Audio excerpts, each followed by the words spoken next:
जन मारे जान हो मरून कॉलर सड़िया। उपर्युक्त पंक्तियों का संदर्भ सहित व्याख्या कीजिए। संदर्भ जो है हो गया, प्रस्तुत पंक्तियां हमारी भोजपुरी चलचित्र सिनेमा से ली गई हैं, जिसके रचयिता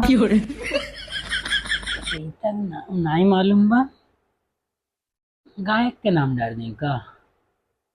तीसरी बात ये, अगर गुरु जी ध्यान पड़ी गया तो नंबर काट दी, हालांकि अभी छोड़ दे।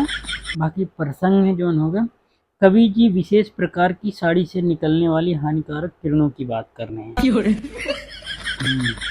अब व्याख्या का लिखी, जन मारे जान हो मरून कलर साड़िया, मतलब नायिका कोई ऐसी साड़ी पहनी हुई है जिससे हानिकारक तरंगे निकल रही हैं जो मानव जीवन को क्षति पहुंचा रही हैं।